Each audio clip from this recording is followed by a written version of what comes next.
Hi friends, welcome to Telugu defence news.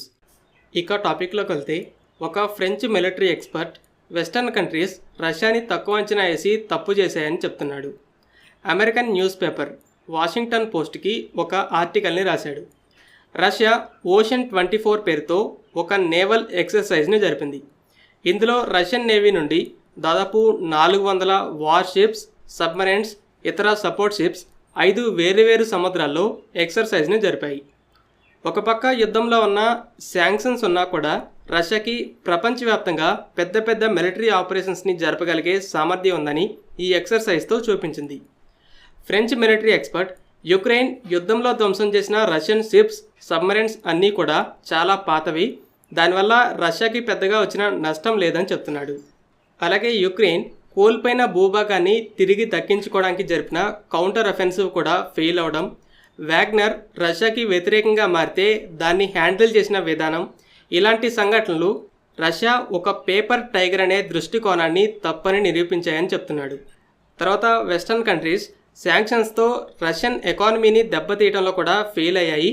Russia economy పడిపోలేదు, అలాగే బడ్జెట్లో ఎక్కువ పోర్షన్ని మిలిటరీపైనే ఖర్చు పెడుతుందని చెప్తున్నాడు. Russia last year record breaking $109 billion మిలిటరీపై ఖర్చు పెట్టింది.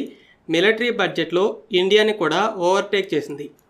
అయితే సిప్రి ఈ సంవత్సరంలో $140 బిలియన్ ఖర్చు పెడుతుందని అంచనా వేస్తుంది. ఇది టోటల్ గవర్నమెంట్ బడ్జెట్లో 35%. ఎగ్జాంపుల్, ఇండియా డిఫెన్స్ బడ్జెట్ అనేది ఓవరాల్ గవర్నమెంట్ బడ్జెట్లో 13%. రష్యన్ ఎకానమీ కొలాప్స్ అవ్వలేదు, మిలిటరీపై ఇంకా ఎక్కువ ఖర్చు పెడుతూ యుద్ధాన్ని కొనసాగిస్తుందని చెప్తున్నాడు. అలాగే రష్యన్ మిలిటరీలో ఆయుధాలు తగ్గిపోతున్నాయి అనుకోవడం కూడా పొరపాటు. రష్యా దగ్గర యుద్ధాన్ని కొనసాగించడానికి చాలా రిసోర్సెస్ ఉన్నాయి, ప్రొడక్షన్ శరవేగంగా జరుగుతుందన్నాడు. ఇక ఫైనల్గా ఆక్రమించుకోవడంలోకి వస్తే, యుక్రెయిన్ కుర్స్క్లోకి చొరబడడం ఒక ప్రొపగండా విజయం మాత్రమే. ఇప్పటిదాకా రష్యా భూభాగంలో 0.006% భూభాగాన్ని మాత్రమే ఆక్రమించుకోగలిగిందని చెప్తున్నాడు. కానీ వెస్టర్న్ కంట్రీస్ యుక్రెయిన్కి $200 బిలియన్ విలువైన ఆయుధాలు, ఇతర సహాయాన్ని ఇచ్చినా కూడా రష్యా యుక్రెయిన్లో 20% భూభాగాన్ని ఆక్రమించుకుందని చెప్తున్నాడు.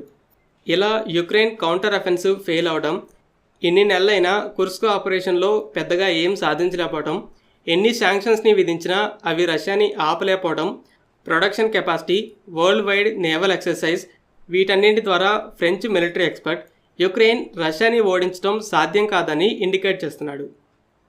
ఫ్రెండ్స్, ఈ వీడియో మీకు నచ్చినట్లయితే లైక్ చేయండి. అలాగే మరిన్ని ఇంపార్టెంట్ డిఫెన్స్ అప్డేట్స్ కోసం మన ఛానల్ని సబ్స్క్రైబ్ చేసుకోండి.